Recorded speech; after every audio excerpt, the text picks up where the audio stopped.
agents carried out a sweeping overnight raid in Los Angeles, targeting what authorities describe as a multi-million-dollar courier network. The operation was led jointly by the FBI and the DEA and stretched across office parks, warehouses, and storefronts. Agents seized truckloads of evidence, including boxes of cash. The FBI and DEA are conducting one of the largest special operations against a transportation network that has been supplying synthetic drugs through the East Coast for years. According to preliminary data, almost 49 tons of prohibited substances have been seized, and the suspects face up to 20 years in federal prison. For 8 months, agents tracked a chain of couriers who transported goods between port cities and inland distribution hubs every week. Each delivery was disguised as legal cargo, and documents were forged through a network of shell companies.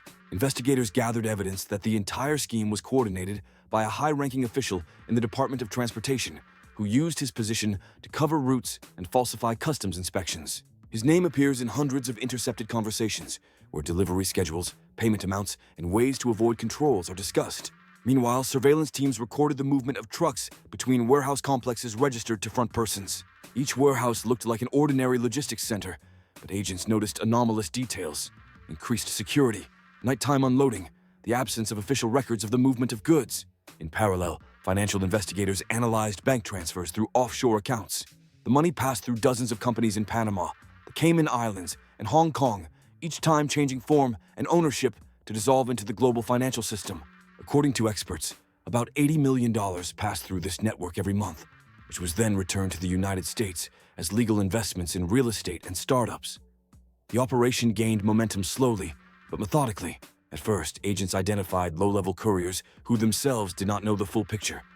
Everyone received an SMS with coordinates, picked up a sealed container, and delivered it to the next point without any questions. Most did not even guess that they were working for a government employee. The breakthrough came when one of the couriers agreed to cooperate after being detained in another case. He told about the system of communication through encrypted applications and that all orders came from a person simply called coordinator. No one knew more about this person, but everyone understood. Whoever does not complete the task on time disappears forever. Then the team turns to technical methods. GPS beacons were installed on several trucks, and court warrants were issued for wiretapping the suspects' phones. For weeks, the agents put together a mosaic: who is talking to whom, what routes are used, where meetings with suppliers take place. One of the intercepted conversations turned out to be key. The coordinator discussed the problem at the customs checkpoint with a subordinate, mentioning specific names of inspectors and container numbers. The voice was distorted, but the metadata indicated a phone registered to a government department. This confirmed the suspicions. The manager was inside the system and had access to confidential information about inspections and patrols. Meanwhile, the DEA received information from Mexican colleagues about a supplier who regularly sends shipments north. According to their information, the goods are produced in clandestine laboratories near the border, packed in industrial containers, and cross the border under the guise of auto parts or construction materials. The agents decided not to stop the next shipment, but to let it pass under control in order to reach all the participants in the chain at once. This is a risky tactic, but the only one that allows you to cover the entire network in one blow. In parallel, the agents prepared search warrants for 23 locations: warehouses, offices, private residences, and even the office of a suspected official. Each group received detailed plans of the buildings, photographs of the suspects, and a list of potential evidence to be seized. The operation began simultaneously in 6 states early in the morning. FBI special forces stormed warehouses where containers of goods were stored. In some places, security guards tried to resist, but were neutralized without firing a shot. Agents quickly blocked all exits and began a methodical inspection of each room. Then the team moved on to the main warehouse on the outskirts of Baltimore. There was a central base here where the goods were sorted and repackaged for further distribution. During the search, industrial scales, vacuum packers, and several tons of finished products sealed in plastic blocks were found. Each block had markings that matched the codes in the intercepted messages. Meanwhile, another group of agents arrived at the official's home in a wealthy suburb of Washington. In the garage, they found 2 cars registered to fake people, and in the personal safe, more than $2 million in cash, flash drives with financial records, and several passports in different names. This indicated that the suspect was preparing for a possible escape. In parallel, agents detained couriers all over the East Coast. Most surrendered without resistance, understanding that their coordinators were already under arrest. Some tried to destroy phones and documents, but forensic experts were able to recover most of the data from the damaged media. As a result of coordinated raids, Law enforcement officers seized 49 tons of synthetic drugs of various degrees of purity.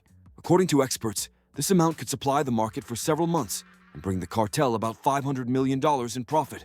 In addition, cash totaling $18 million was confiscated, weapons, including automatic rifles and pistols with silencers, as well as equipment for the production of false documents. 38 people at various levels of the organization were detained. Among them were drivers, warehouse workers, accountants who kept double-entry bookkeeping, and heads of regional offices. The main suspect, a civil servant, was arrested in his office during the working day. Surveillance cameras recorded him trying to destroy documents before the agents arrived, but only managed to burn some of the papers. The team is now analyzing the seized evidence. Digital experts have begun decrypting hard drives and phones found at the scene of the searches. The databases have revealed detailed records of every delivery over the past 3 years. Dates, routes, amounts, names of suppliers and buyers. A separate section is devoted to financial flows. Accounting documents showed that the money passed through a network of fictitious companies that were officially engaged in transport services, food trade, and consulting. Each company existed on paper, had an official address, and even paid small taxes so as not to arouse suspicion. But they did not conduct real activities. They only transferred money from account to account, gradually changing its origin.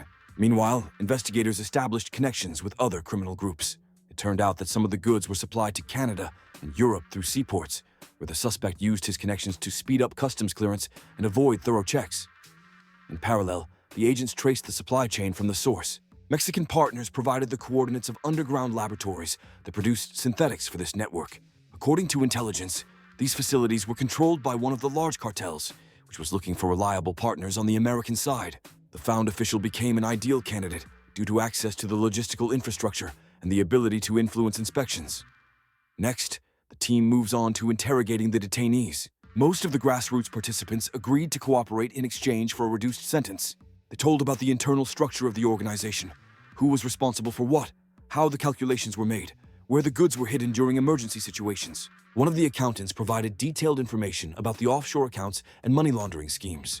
He explained that the money was first transferred to cryptocurrency, then converted to fiat money through exchanges in Asia, and then returned to the United States as legal investments in startups and venture funds. The scheme allowed to avoid control by financial regulators and made the money virtually untraceable. In the meantime, the prosecutor's office has begun preparing an indictment. The main defendant is charged with leading a criminal organization, trafficking in controlled substances in particularly large quantities, corruption, abuse of office, and money laundering. If convicted on all counts, he faces up to 20 years in federal prison without parole, forfeiture of all assets, and a lifetime ban from holding public office. Other members of the network also face serious charges, with possible sentences ranging from 5 to 15 years, depending on their level of involvement. In parallel, agents are continuing to investigate the international part of the case.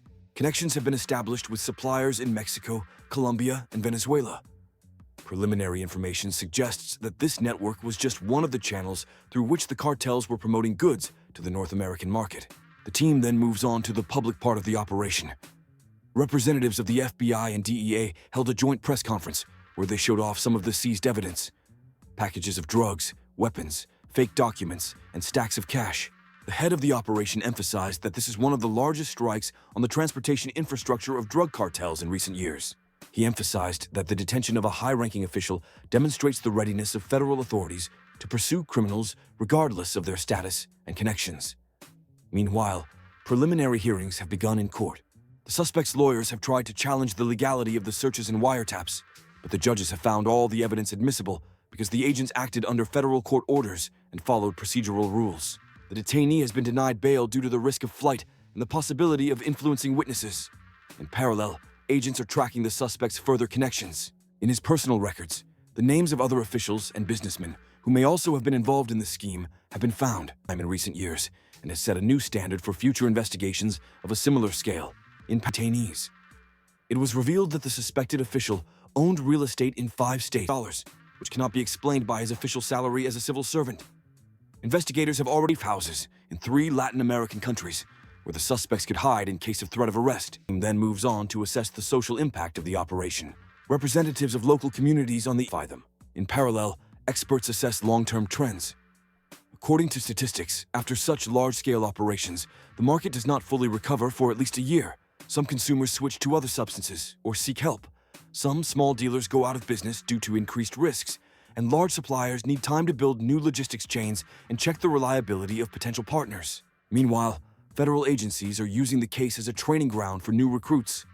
The operation demonstrates the importance of patience, methodical evidence collection, and coordination across multiple departments. Special attention is being paid to technical aspects such as working with digital evidence, financial analytics, international cooperation, and ensuring the safety of agents while conducting searches at potentially dangerous sites.